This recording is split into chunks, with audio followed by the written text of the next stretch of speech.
Bienvenue sur DMG TV, les histoires mystiques. Tu es nouveau sur la page, n'oublie pas de t'abonner, de laisser un commentaire, de liker et de partager. Tu veux nous raconter une histoire, il y a un numéro à l'écran, c'est le plus 237 655 81 90 17. Envoie ton histoire par note vocale et on va jouer ici sur YouTube.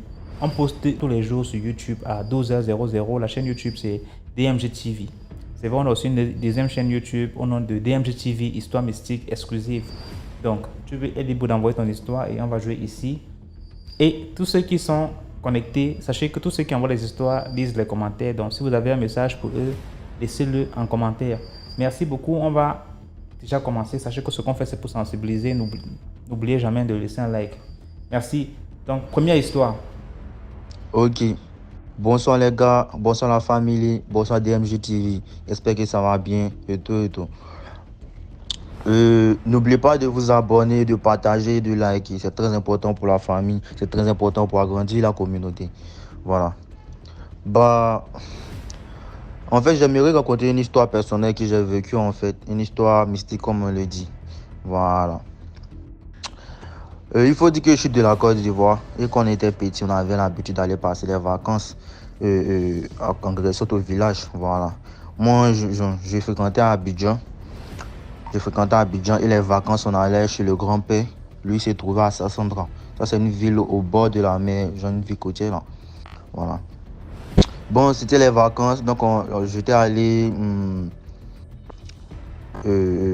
comme on le dit, j'étais allé en vacances en fait, voilà. J'étais allé chez mon grand-père. Et là-bas, il y avait ma grand-mère, mon oncle et aussi, bon, l'un de mes grands frères, quoi. À l'époque, il faut dire que j'étais petit, hein. J'avais environ 12-13 ans. Voilà, j'avais 12-13 ans. Dans ce grand frère en question, on va donner un nom lambda, on va dire Mathieu. Voilà. Mathieu, lui, il était en terminale. Mathieu était en terminale, il préparait le bac. Donc, ce qui faisait que de temps en temps, la plupart du temps même, il sortait pour aller étudier avec ses camarades. Il sortait, il allait étudier avec ses camarades. Ils avaient un groupe d'études là. Et souvent, il arrivait qu'il passait la nuit là-bas, même avec ses camarades, ils étudiaient jusqu'à l'aube. Donc, c'est comme ça, il y avait des cousins éloignés et tout là-bas. Donc, nous, on avait l'habitude d'aller nous promener. On se promenait jusqu'à 1h. Et souvent, on pouvait rentrer à 2h, 1h du matin. Donc, c'est comme ça, l'un de ces jours. Puis, il y avait plusieurs chambres. Il y avait environ 5 chambres et tout. Ma grand-mère avait sa chambre, mon oncle, ainsi de suite. Les cousins étaient dans une autre maison ailleurs. Et moi, je dormais, puisque j'étais très peureux à l'époque, je dormais avec mon grand frère en question. Donc, un jour, nous étions allés jouer et tout. Environ les 2h, 3h, moi, on décide de se séparer. Moi, j'ai décidé de rentrer à la maison. Je rentre à la maison et tout. La lumière du salon était éteinte. La lumière de la chambre aussi et tout. Tout le monde dormait, quoi. Donc, c'est là que je rentre dans la chambre en me disant, ah, le grand frère, il est couché. Puis, effectivement, il y avait une silhouette sur le matelas. Il y avait sur le lit et puis le matelas qui était là. Il y avait une silhouette qui était couchée dessus, en fait. Voilà. Donc, en rentrant en douceur, il me dit, ah, il s'est fait tard. Nous sommes environ 2h. Non, je ne vais pas réveiller quelqu'un. Je vais rentrer pour ne pas que la grand-mère sache. Elle va venir parler ou bien l'oncle. Ou bien ne pas déranger le grand frère. Donc là, moi, je rentre tout doucement. Je me couche à côté de mon grand frère, en fait. Du grand frère en question. Et quand je me couche, j'aimais bien, genre, me coucher, même ma tête sur le dos. Vous connaissez, genre, l'amour du petit frère pour son grand frère. Toujours se coller à côté et tout. J'étais collé à lui. J'aimais bien me coucher comme ça. Souvent, je mettais ma tête sur sa poitrine, sur son pied et tout, voilà. Donc, j'arrive là, je me couche. Et lui était couché sur le côté, de sorte qu'il faisait face au mur. Donc, moi, j'étais couché derrière lui. Et là, il me colle à lui, je l'attrape comme ça au rein. Et quand j'étais couché, mon visage était collé sur le dos. Je sens des cheveux. Et quand je dis les cheveux étaient un peu lisses et longs. Genre comme une femme qui a porté une perruque. Vous voyez un peu les perruques longues là, les mèches humaines là. De toute façon, c'est long. Voilà, c'était lisse et long. Mais, puisqu'à ce moment, j'étais fatigué, épuisé, puis il y avait la flemme, comme on le dit, j'étais fatigué. Un peu, mais j'ai dit, il a négligé celui-là parce qu'il était encore petit, vous voyez. Donc, pourtant, mon grand frère en question, lui, il n'avait pas l'habitude de garder beaucoup de cheveux. Il avait juste un léger afro là, et puis c'était tranquille, quoi. Bon, exactement, j'ai négligé, j'étais fatigué, j'étais épuisé et je me suis endormi. Donc, c'est ainsi, donc, le matin, ma grand-mère veut me réveiller parce qu'elle avait l'habitude de nous réveiller aux environs des 6h, 7h pour balayer, nettoyer la maison et tout. Donc, elle vient me réveiller et tout. Je sors, je nettoie. Et là, ma grand-mère demande, ah, le grand frère, il est où et tout et tout. Ah, mais il était couché, c'est pas, hein, il est sorti. Elle me dit, ok, bon, je fais mes activités. Et aux environs de 7h, 8h, mon grand frère, lui, il arrive à la maison. Donc, on lui demande, ah, mais gars, toi, tu es passé où? Tu t'es levé très tôt, tu es matinal, là, tu étais allé où? Il dit non, depuis la veille, lui, il n'est pas rentré. Il n'était pas rentré, il était resté étudier avec ses camarades. C'est là-bas, ils ont passé la nuit. Donc, c'est là maintenant je me pose la question à savoir avec qui j'étais couché. Qui était la personne couchée à côté de moi la nuit? Avec qui j'ai passé la nuit? Qui? Étant donné que là, on n'était pas nombreux à l'époque là-bas, tous mes cousins étaient dans une autre maison. C'était juste nous, on était dans cette maison-là. La fenêtre avec des barbelés, c'était fermé. C'était impossible que ça soit un truc. J'étais couché avec qui en fait? J'étais couché avec qui? Oh, il faut noter qu'auparavant, 2, 3 ans avant, il y avait une cousine qui était décédée dans cette même maison-là. Et même mon grand-père aussi. Voilà. Et aussi, il faut dire que Sassandra, c'est une ville où il y a beaucoup d'eau, énormément d'eau. On est entouré d'eau, les bas-fonds, les trucs, donc il y a l'eau. La preuve, pour rentrer dans la ville, même, il y a une seule voie pour rentrer. Et maintenant, là-bas, même, il y a un gros serpent qui est adoré et tout et tout. Donc, ça fait de là une ville vraiment mystique où beaucoup de choses se passent. Bon, c'était ça l'histoire, en fait, quoi. Voilà, éviter de rentrer tard. Et même, éviter en toi de rentrer tard, en fait. Puis la nuit, il y a beaucoup de choses qui se passent, on ne sait pas qui est qui. Et je me pose la question à savoir, si jamais j'avais eu l'audace ou bien l'intention d'allumer la lumière, qu'est-ce que j'allais se passer? Qu'est-ce que là j'allais de découvrir? Qu'est-ce que j'allais de voir là? Souvent aussi Dieu nous protège. Donc c'était ça, n'oubliez pas de prier, évitez de vous promener tard la nuit. C'est important en fait, c'est important les gars. C'était Ivan. C'était moi. En tout cas, c'était le truc. Bon, je prends la prochaine histoire, les gars. Merci DMG TV. N'oubliez pas de vous abonner, comme je l'ai dit précédemment. Merci beaucoup pour l'histoire. Là, on va passer à la deuxième histoire. Bonjour DMG, bonjour. C'est la première fois que je monte comme ça, que j'envoie une histoire. Et l'histoire me concerne personnellement. Avant toute chose, je demande aux gens de liker, de partager et d'éviter d'autres amis, quoi. Voilà. Donc l'histoire me concerne. Je suis venue en France il y a 3 ans parce que j'ai un enfant qui est en situation de handicap. Et du coup, j'ai dû tout abandonner dans mon pays pour venir en France et tout. Parce que là, l'enfant est pris en charge et tout, donc ça va. Mais quand je suis arrivée en France, j'ai commencé à faire des démarches et tout ça. Et les gens me disaient, dans ta situation, ça va aller vite et tout. Vu que ton enfant est en situation de handicap et tout, généralement, ils sont prioritaires et tout et tout. Donc moi, il n'y avait pas de problème. J'étais venue, mon enfant commençait à recevoir les soins et tout, donc moi, ça va. Mais je fais les démarches qui sont censées durer 1 mois comme ça. Pour moi, là, ça fait près de 6 mois.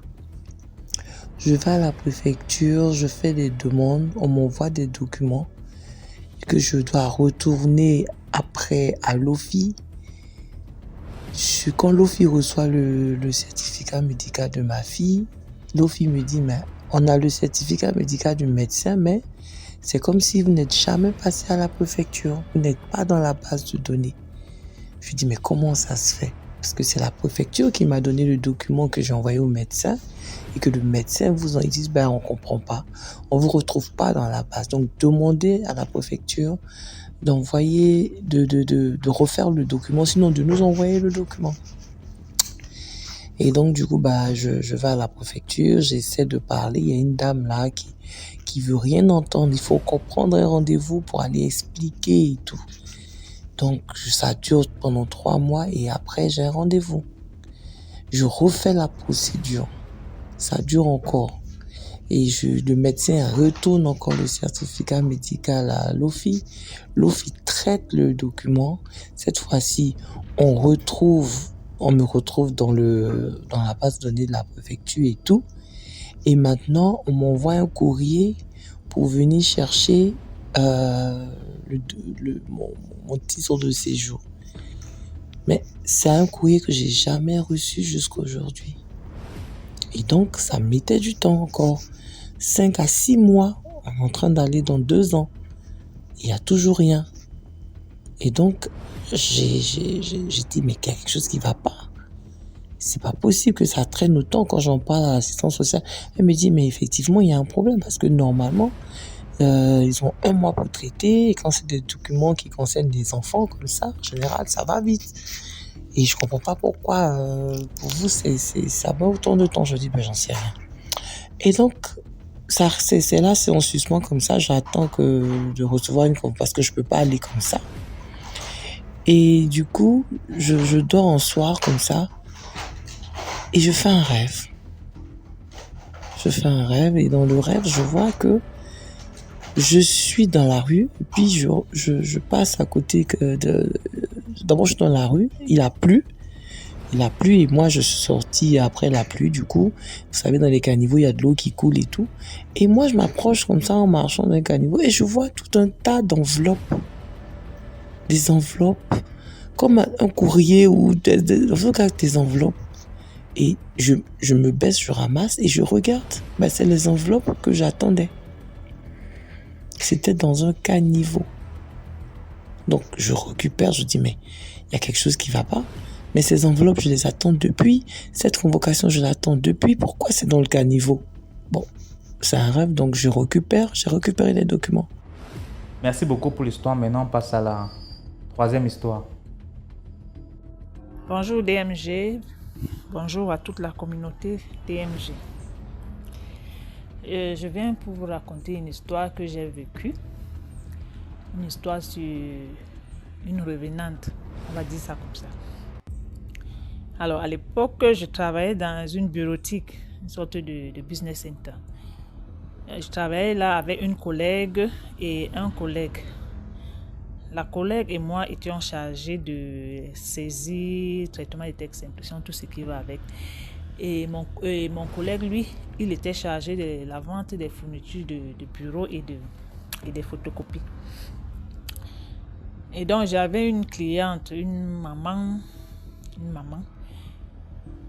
qui venait imprimer. C'est une maman qui vendait des épices, quoi. Elle vendait des épices et elle venait imprimer des étiquettes pour ses épices chez moi. Donc, c'était une maman, chaque fois que cette maman arrivait, elle était bavarde. Oh.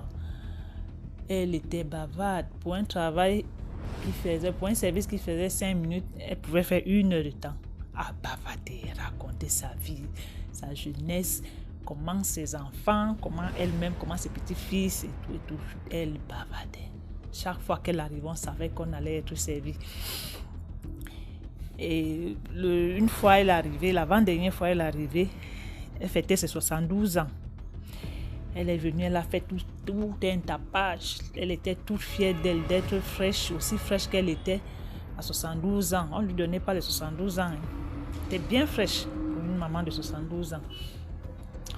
Oh, elle a réclamé, il faudrait qu'on lui fasse ses services gratuitement. C'est son jour et tout. On lui a fait ses services gratuitement. Elle est partie.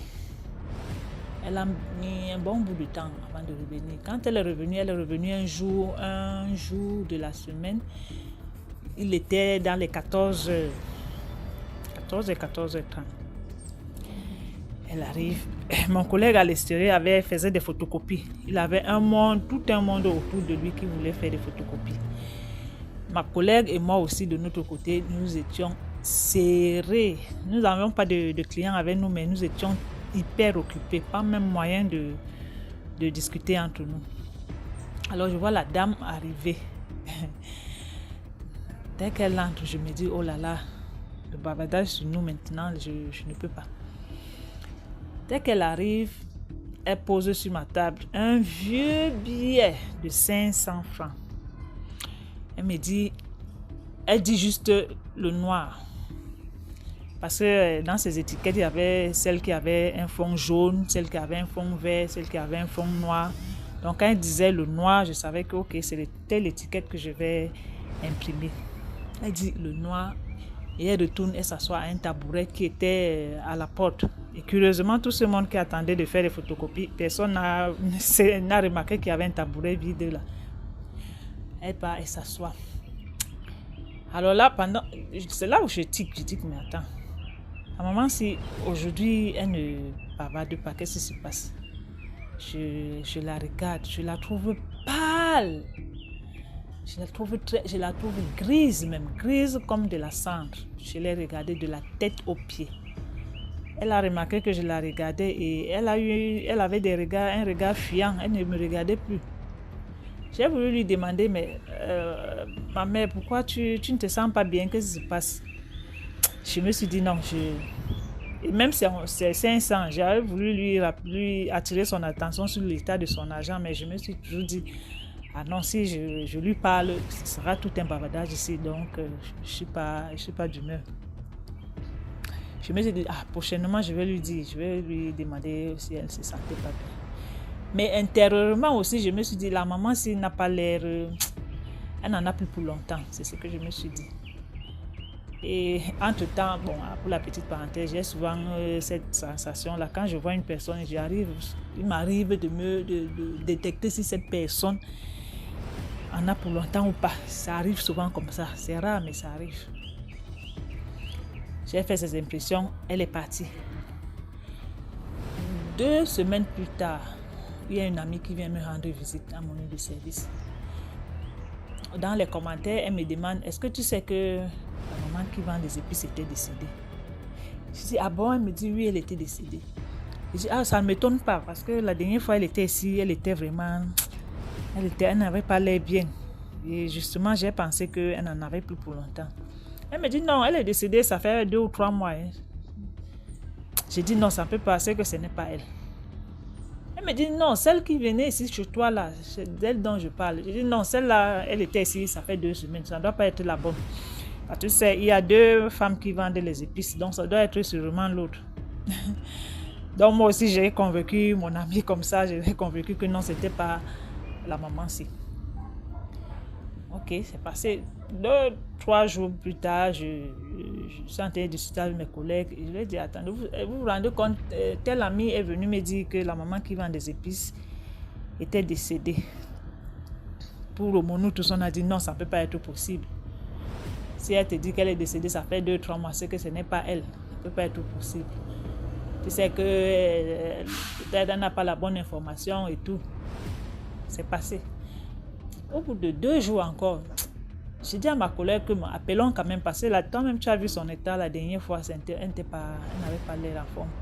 Appelons quand même son numéro pour voir si elle va bien. J'appelle son numéro. C'est une jeune fille qui décroche. Je lui dis, bonjour ma chérie, je voudrais parler à la maman Épice, la propriétaire du téléphone. Elle me dit, ah non, la maman, c'est ma grand-mère, elle est décédée, hein, elle est décédée. Ah bon? Je joue à la surprise, mais je sais que sûrement elle est décédée, mais on n'a pas la date exacte de son décès. Je demande, mais qu'est-ce qu'elle a eu? Elle était malade? Elle me dit, non, elle s'est fait électrocuter. Elle est sortie de sa douche et elle allait brancher le câble de la télévision. Elle s'est fait électrocuter. Oh là là. Ok, je demande, la veillée, c'est comment le deuil a été programmé, il faudrait me tenir informé. Elle me dit non, c'est passé depuis, elle est décédée le 7 juillet et on a enterré le 20 juillet. Et là où je vous parle, nous sommes le 27 septembre. Nous sommes le 27 septembre. J'ai dit ok, condoléances alors. On était dépassés. On était dépassés. Ça m'a troublé pendant des jours. Et quelques jours plus tard, ma collègue, elle vient au travail, elle me dit, elle est arrivée de cette maman qui est venue à notre service. Elle est venue toujours imprimer. Elle est venue avec un petit garçon. J'ai fait ses impressions. Je lui ai remis ses impressions. Au moment de me payer, elle envoie le petit garçon me tendre le témoin. Vous voyez le bâton que les athlètes se passent entre eux là, pendant la course là. demande au garçon de me tendre le témoin.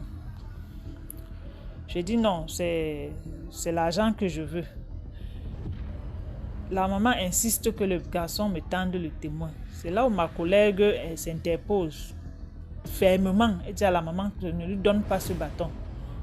Ne lui donne pas ce bâton. Si tu n'as pas l'argent pour payer, tu pars. La maman a essayé d'insister, ma collègue aussi a insisté. Et finalement, elle est partie. Donc, et on n'a plus jamais rêvé d'elle. Ça, c'est une histoire qui m'avait beaucoup secoué. Beaucoup.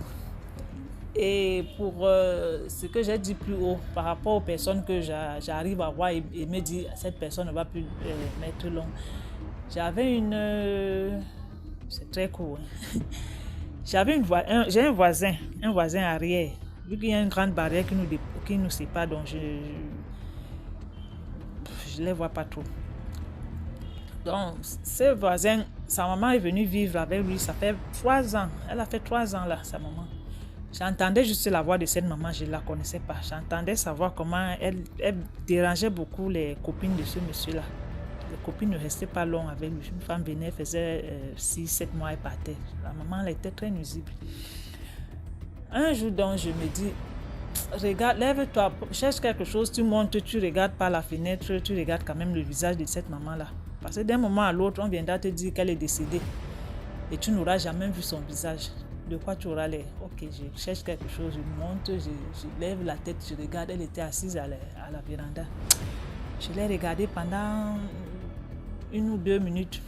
Et je me suis dit, la maman, si elle n'a pas l'air de vivre pour longtemps encore, elle n'en a pas pour longtemps encore. Je me dis, ça va, si elle décède, je l'aurais quand même vu. Là, on est un samedi. Lundi soir, on vient m'annoncer que cette maman est décédée. Elle était allée vendre ses bâtons de manioc en route et elle est décédée. Et voilà, c'était tout pour mon histoire. La morale de l'histoire, ce que j'ai retenu, ce qui m'a plus effrayé, c'est le câble. Le câble électrique de la télé qui peut tuer. Et aussi la prière qui est importante. Allez, ciao.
Merci beaucoup pour l'histoire. Maintenant, on passe à la quatrième histoire.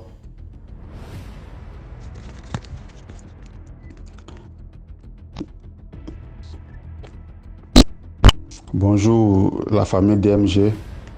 Bonjour DMG. L'histoire d'aujourd'hui, c'est l'histoire d'un jeune patron de travail. Sur le chemin du travail, le jeune a croisé une fille. Quand le jeune homme a croisé la fille, la femme là est venue, une jeune fille aussi, la jeune fille est venue vers elle. Que mon mari, elle a commencé à embrasser le gars. Le gars est gêné. Il dit, mais moi, je suis marié, je ne suis pas marié. Elle dit, t'es mon mari. Elle a dit un nom. Le monsieur dit, je ne m'appelle pas comme ça. Elle dit, c'est ça, c'est comme ça que tu t'appelles. Ils ont discuté là. Tout le monde a regardé le monsieur. Le monsieur dit, c'est pas ma femme, je la connais pas. Bon, quand c'est comme ça, il y en a qui vont penser que le monsieur, il ment. Or que c'était la vérité. Il la connaît pas vraiment. C'est là le monsieur est parti au travail. Au retour encore, quand il revenait, il arrive dans son quartier, la fille est là. Elle dit, mon mari, elle était là, elle dérangeait le monsieur en fait. C'est là le monsieur, le jeune est parti voir quelqu'un pour l'aider. Maintenant, lui, il a fait appel, le jeune qui est parti voir pour l'aider, le monsieur a fait appel à un pasteur. Il a vu que, quand il a expliqué le truc, le monsieur a vu que l'affaire est spirituelle. C'est là, quand ils ont appelé le pasteur, ils ont expliqué l'histoire au pasteur. La jeune fille dit, parce que quand ils ont appelé la jeune fille, quand ils ont pris le portable de jeunes là pour appeler la jeune fille dit que on vient indiquer l'endroit. Elle dit non, que je viens là-bas. C'est-à-dire, à moins d'une minute, la jeune fille est déjà là. On demande à la jeune fille, comment tu es venue, comment tu as su qu'on était ici, on était. Elle dit qu'elle attendait l'appel du monsieur. C'est quand ils étaient là que le pasteur est arrivé. Quand le pasteur est venu, elle expliquait toujours qu'on a 2 enfants avec le monsieur. Le monsieur dit qu'ils ne sont même pas mariés. 2 enfants. Elle dit non. Qu'ils soient mariés dans l'autre monde. Que les enfants là sont dans l'autre monde là-bas. Que voilà pourquoi qu'elle est venue nous prendre pour aller dans l'autre monde. Le monsieur dit qu'il ne va pas là-bas. C'est-à-dire quand le pasteur a commencé à prier, la jeune fille dit que tu n'es pas appelé un pasteur. Bon, au début, elle prenait l'affaire comme parce qu'elle a un pouvoir. Quand le pasteur a commencé à prier, c'est là la jeune fille qu'on a tombé. Quand elle est tombée, la jeune fille qu'on a disparu. Le pasteur a fait des prières pour que elle ne voyait plus le monsieur. Et même ici, c'est une histoire là, ça arrivait encore à un jeune. Ça arrivait à plusieurs personnes, mais le jeune où ça arrivait, quand elle est venue, une femme enceinte est venue voir le jeune. Quelqu'un pour faire appel. La jeune fille est venue, elle était enceinte, elle est venue voir un blogueur pour faire appel à son mari. Que son mari l'a enceinté, elle est enceinte qu'ils sont mariés depuis qu'on a 2 ans, qu'elle est enceinte de qu'on a 6 mois, que son mari l'a abandonné, qu'elle ne voit plus.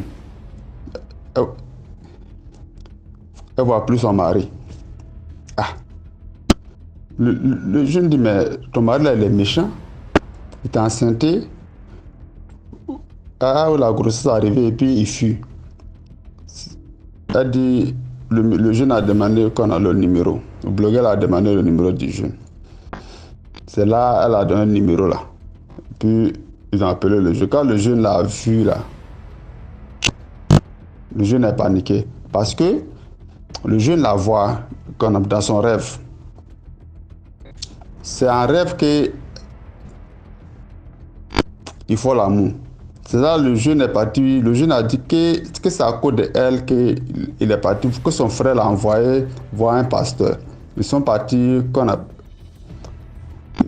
il a fait 2 semaines de prière, d'un celui de prière, pendant 2 semaines. C'est pendant les 2 semaines, elle disait que ça fait 2 semaines, elle ne le voit pas. C'est pendant les 2 semaines de prière là, qu'elle n'arrivait plus à le voir. Comme elle ne le voyait plus, ils lui ont demandé, mais que c'est ton mari comment? Là, elle dit que le monsieur vient dans leur monde. Que c'est dans l'autre monde là qu'ils sortent ensemble. Le monsieur dit que lui, il ne connaît pas l'autre monde, que lui, il ne sait même pas qu'il y a un autre monde. Elle dit que c'est là-bas, il se voit. C'est là, bon, le blogueur, lui, pensait que c'était amusement. Il dit, lui, il ne croyait pas. On ne peut pas imaginer un truc comme ça. C'est là, le jeune aussi. Le jeune s'est fâché contre le blogueur. Le blogueur aussi, il s'est énervé. Le blogueur dit, parce que quand la femme est venue, la femme dit qu'elle avait prendre son mari pour partir. Comme le blogueur ne croyait pas à ce truc-là, le blogueur dit qu'il faut le prendre pour partir. Quand le blogueur a dit qu'il faut le prendre pour partir, c'est comme si le gars a donné OK. C'est là, elle a touché le jeune, là. Elle a disparu, le jeune. Là, elle est partie comme ça avec le jeune. Bon, le blogueur, lui, il a fui. Il s'est mis à courir. Voilà. C'est ce que je voulais dire, la morale de cette histoire, ce que je voulais dire aux gens. Parce que c'est un des cas là, il y a plusieurs fois que j'ai vu ça. Ceux qui ont les maris de nuit, si tu sais que tu es un mari de nuit ou une femme de nuit, il faut chercher rapidement un lieu de prière pour aller te trucs. Parce que maintenant là, les maris de nuit, les femmes de nuit, ils viennent maintenant pour venir vous chercher.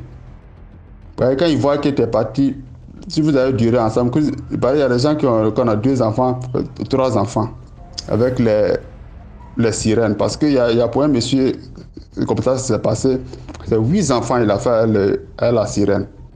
8 enfants. Le monsieur, tous ces trucs sont bloqués. Parce que la sirène ne veut pas que le monsieur n'ait qu'à devenir riche. Parce que s'il est devenu riche, il va chercher à marier une femme. Chaque fois quand il se met à une fille, c'est 2 semaines. 2 semaines seulement la personne abandonne le monsieur. Quand il veut organiser tout ce qui est mariage, tout ce qui veut, c'est échec. Ok, il est marié à une sirène. C'est 8 enfants, ils ont fait ensemble. Mais quand ils ont appelé le pasteur venir prier pour le monsieur là, c'est le pasteur dit qu'il est marié à une sirène. Quand il a prié, la sirène est sortie comme une jeune fille. Elle est sortie. Elle a demandé au monsieur que pourquoi tu me fais ça? Que je te montre les enfants là, non? Le monsieur, il voit les enfants, mais seulement en rêve.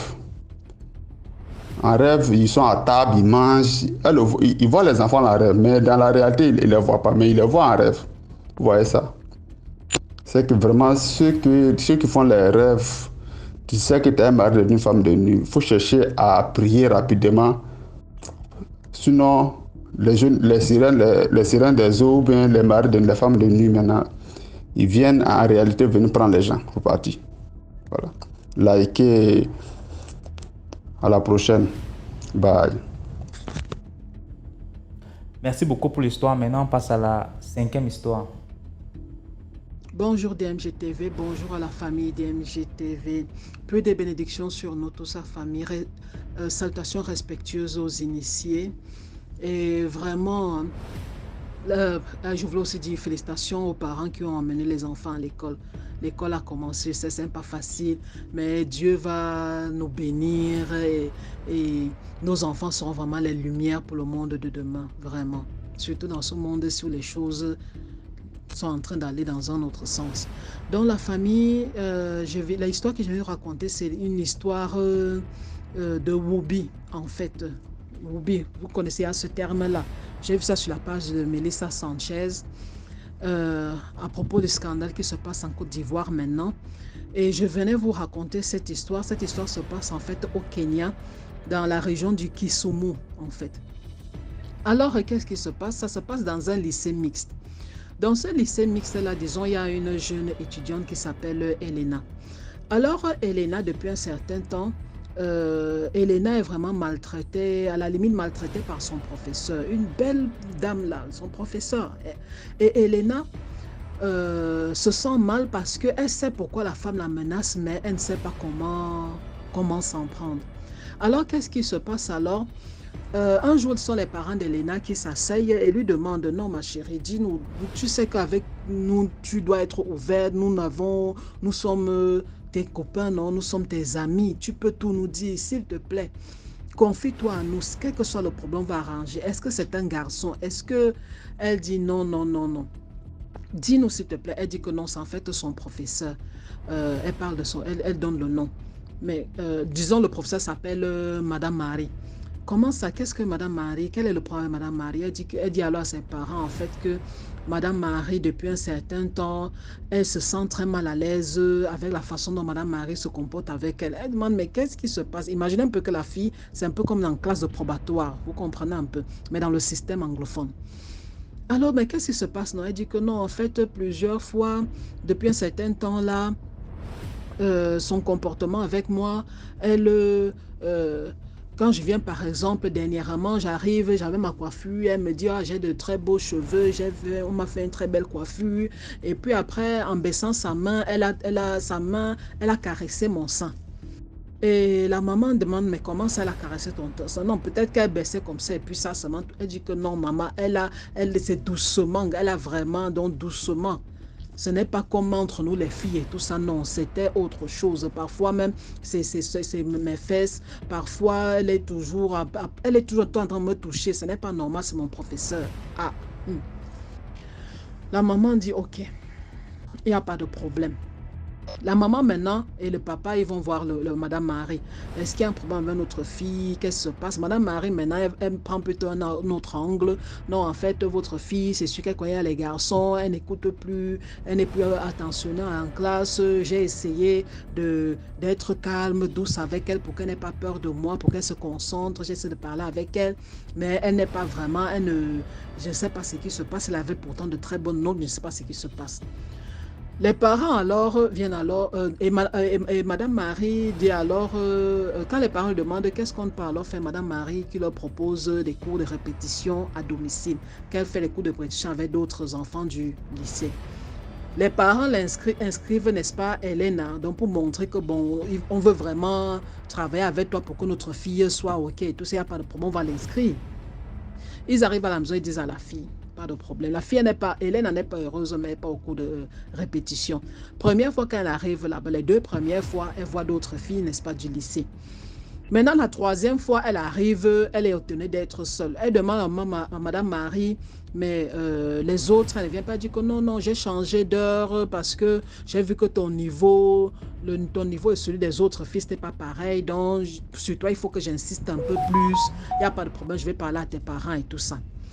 La fille alors, un jour, qu'ils sont en train de faire les répétitions, c'était presque fini. Madame Marie lui a donné un exercice à faire. Pendant qu'elle est en train de faire cet exercice, Madame Marie va dans sa chambre.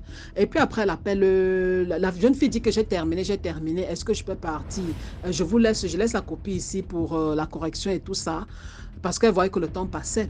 Madame Marie dit que non, non, viens dans la chambre. Elle dit qu'elle arrive dans la chambre, elle trouve le professeur en serviette. Elle était là, elle dit que non, non, entre, viens t'asseoir. Elle dit: non, madame, je ne peux pas entrer, mes parents ne m'ont pas, donc je n'ai pas le droit d'entrer dans votre chambre, excusez-moi. Voilà la copie, j'ai posée. Est-ce que je pars ou bien j'attends que vous la corrigez? La femme: non, non, non, entre, c'est quoi? Donc la femme était en train de vraiment essayer de la séduire. Donc elle expliquait: j'ai pas envie de dire certaines choses ici. Et puis après, elle regarde, quand elle lance un coup d'œil, elle regarde sur la commode, elle voit des sex toys. Et la femme dit que c'est quoi, tu as peur de ça? Non, ce n'est rien. Je m'amuse avec et tout ça. C'est quoi, tu n'as jamais fait? La fille dit qu'elle s'est seulement tournée, elle est allée, le temps d'arriver à la terrasse, elle a seulement pris ses cahiers, son sac. C'est dehors même qu'elle a mis ses cahiers dans le sac et tout ça. Elle est partie. Elle arrive à la maison directement. elle en parle à ses parents parce qu'à cause de la relation que les parents avaient établie avec elle, dont elle était ouverte, elle a parlé à ses parents. Ses parents choqués vont voir le directeur de l'école. Le directeur de l'école dit qu'il va enquêter. Une semaine passe, 2 semaines passent, 3e semaine, les parents relancent encore le directeur que c'est comment. Il dit que non, en fait, non, ce n'est pas ça. J'ai demandé à la dame, elle m'a dit que non, que ça ne s'est jamais passé et tout ça, les machins. Les parents seulement dit il n'y a pas de problème. Donc, ils ont alors dit à Madame Marie, étant donné qu'il n'y avait pas de preuve, il n'y avait pas de truc, ils ont seulement dit que non, notre fille va venir pour les répétitions. Et Madame, s'il y a encore un problème avec notre fille, nous allons aller dans les journaux. C'est là-bas qu'on va régler votre cas. Donc, s'il y a un autre truc avec notre fille, ils ont menacé. C'est comme ça que Madame Marie laisse leur fille. Maintenant, le truc... pardon. Maintenant, l'affaire explose comment? L'affaire explose parce qu'il y avait d'autres étudiants. C'est un peu fait comme un phénomène de boule de neige. D'autres jeunes étudiantes ont commencé le scandale. Et dans leur lycée, il y avait en fait... il y a le chef des élèves, en fait, je ne sais pas comment dire. Les élèves ont leur syndicat, en fait. Quand il y a quelque chose qui ne va pas, ils parlent à leur chef du syndicat des élèves. Vous comprenez un peu? Pour que les professeurs n'abusent pas d'eux et les traitent n'importe comment. L'administration les traite n'importe comment. Donc, la jeune Elena, elle a parlé à ses copines. Et c'est comme ça que c'est parti comme un feu de paille. Et ils ont découvert alors qu'il y avait beaucoup d'autres jeunes filles qui avaient été menacées. Et d'autres même alors ont commencé à dire en privé, à raconter en privé comment Madame Marie a abusé d'elle en fait. Vous comprenez? Elle a abusé d'elle, elle disait que quand après avoir abusé d'elle, ça ne s'arrêtait plus. Donc tout le temps, elle était sur les jeunes filles. Ah, viens à telle heure chez moi, viens à telle heure chez moi. Elle utilisait ces sex toys-là sur les jeunes filles. Et elle leur donnait même, elle les couvrait de cadeaux, d'argent et tous ces trucs-là. Donc les filles en anonymat, elles ont vraiment dit ça. Hein, que non. Et puis après, bon, d'autres disaient qu'elles ont commencé à prendre plaisir parce que en fait, Madame Marie leur avait expliqué qu'en fait, vous voyez, vous n'avez pas de problème vous n'allez pas vous inquiéter par exemple de tomber enceinte et tout ça. Donc vous voyez, c'est safe entre nous les filles. C'est comme ça qu'on doit faire au lieu que les hommes nous manipulent. Vous comprenez un peu ce qu'un prédateur peut dire à ses victimes. Donc d'autres filles, elles sont entrées dans cette vie-là. Mais d'autres n'ont pas voulu, mais elles étaient forcées parce que si tu ne fais pas, elles te menacent. Le directeur, et en plus de ça, les parents ont été surpris que plusieurs filles étaient déjà allées se plaindre chez le directeur et ils disaient toujours qu'il va voir, il va voir. Et il ne faisait jamais rien jusqu'au cas d'Elena. Et quand c'est Elena a ouvert la bouche, elle a parlé entre les élèves, c'est allé très loin. Les élèves, alors, le chef du syndicat des élèves a alors décidé de faire une grève quand ils se sont rendus compte qu'ils ont approché le directeur n'a rien fait. Ils ont d'abord fait la grève dont ils ne travaillent pas à l'école et tout ça, ils viennent seulement s'asseoir et tout ça.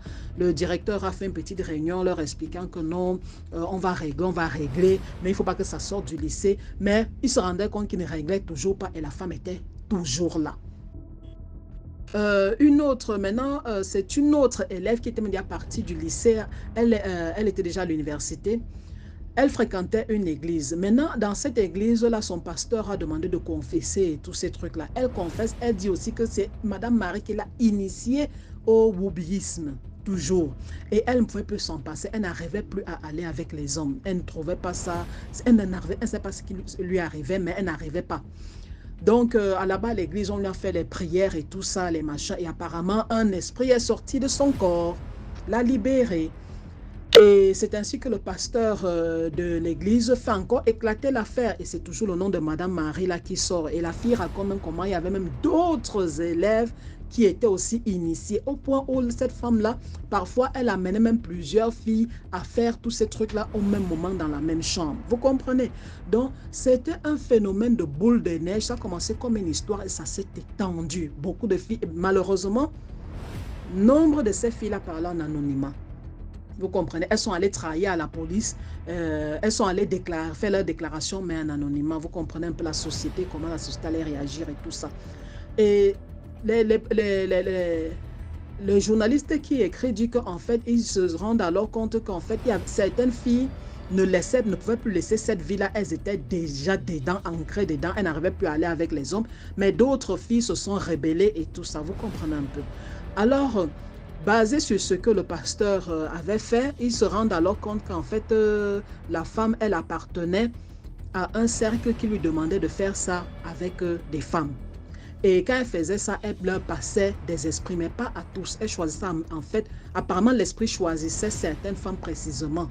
Vous comprenez, pour leur passer cet esprit de wobbyisme-là, si vous comprenez un peu ce que je veux dire. Alors, ça, c'est une histoire qui s'est passée au Kenya. Donc, c'est en écoutant, c'est là que l'histoire se termine. En fait, ça a été une boule de neige. Il y a eu plein de trucs, je n'ai pas envie de tout raconter. Donc, c'était dans le même truc. C'est dans le même sens. Donc, elle te menace si tu refuses. Elle te menace tellement que parfois, il y a des enfants qui acceptent, d'autres qui n'acceptent pas, partent du lycée et tout ça. Vous comprenez un peu. Donc, c'était pour vous dire, la famille, qu'en fait, derrière ce truc-là, il y a un esprit. Vous comprenez. Derrière ce truc-là, il y a un esprit. Donc, à tous les parents, vos enfants sont à l'école. Ne dites pas que non, c'est un professeur femme, c'est une femme comme elle, rien ne va se passer. Non, faisons attention, les chasseurs sont dehors. Masculins comme féminins, ils sont dehors. Prenez soin de vous. Bye. Merci beaucoup pour l'histoire. Maintenant, on passe à la 6e histoire. Bonjour DMGTV, bonjour à la famille DMGTV, plus de bénédictions sur nous tous. DMG, je viens raconter en fait une histoire, je vais l'intituler Transfert du démon du wobbyisme, dont la famille Laïcon partageons, commentons. Et cette histoire, je l'ai suivie, ça fait quelques années de cela. Je suis allé revoir ça, c'était dans une émission au Ghana. Et je me suis souvenu de cette histoire-là. Pourquoi? À cause, j'ai vu une vidéo chez Mélissa Sanchez, ça parlait, il y a un scandale wobbyisme là-bas en Côte d'Ivoire. Et ça m'a permis de me souvenir que j'avais déjà vu un truc intéressant à partager avec vous. Alors, la famille, c'est quoi? C'est un monsieur qui raconte ce qui s'était passé chez son voisin, en fait. Il dit un soir comme ça, ils sont au quartier, le quartier est calme, les gens sont devant la télévision. Après, ils entendent un grand scandale. Les gens sont en train de crier, bagarre quelque part. Ils sortent, c'est chez le voisin. Les gens courent, non, ils tapent chez le voisin, ils entrent. La porte, le portail est ouvert, ils entrent dans la cour du voisin. Au salon, miracle, on trouve le voisin qui est en train d'étrangler son meilleur ami. La femme du voisin, avec son pilon en main, elle veut seulement qu'on lui fasse de l'espace pour pouvoir fracasser le crâne du meilleur ami et tout ça. Et il y avait d'autres personnes dans le salon, donc ils viennent tous là, ils essayent d'attraper, ils réussissent à séparer la mêlée. Et quand tout le monde est un peu calme, il demande alors, mais qu'est-ce qui se passe? Donc maintenant, le voisin explique alors que ça, le monsieur, disons monsieur Arnold, vivait dans la maison avec sa femme et il a ses 3 enfants, 2 filles et un garçon. Le meilleur ami, c'est, disons, monsieur Alex. Monsieur Alex, lui, vit toujours dans le quartier, mais il est un peu plus loin. Et il dit que dans le monsieur qui raconte, il dit que dans le salon, il y avait aussi un tradit praticien qu'ils ont vu là avec 2 aides. Et ils ont aussi vu les frères de monsieur Arnold, le nom du propriétaire de la maison, étaient aussi là. Quand il demande ce qui se passe, maintenant c'est monsieur Arnold qui leur dit que ça fait presque 1 an, ils se sont rendus compte que leur enfant ne se sentait vraiment pas bien et tout ça. Et même le voisin confirme que l'enfant, le garçon, son seul garçon, Hervé, ne se sentait pas bien et tout ça.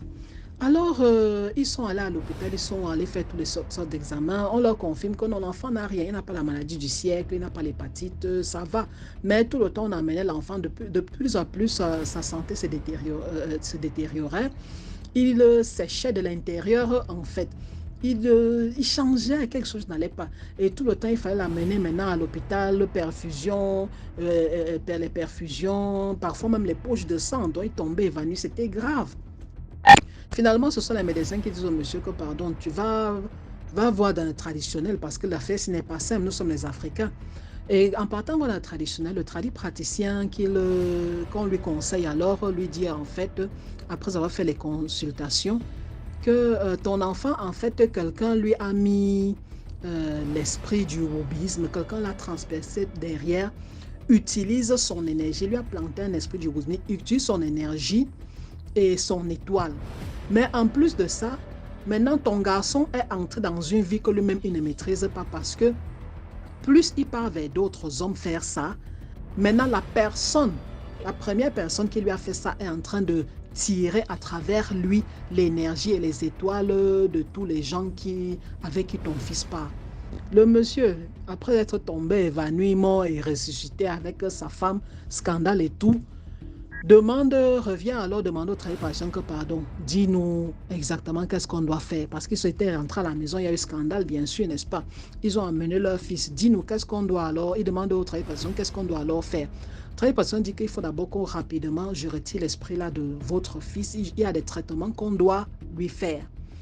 Maintenant, quand on finit de faire les traitements, c'est alors là qu'on va alors... parce que le monsieur Arnold, lui, c'était que non, le coupable, c'est qu'il voulait seulement tuer, il fallait que le sang coule.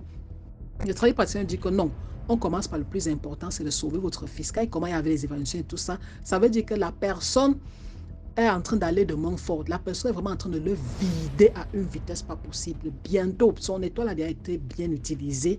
Il ne reste presque plus rien.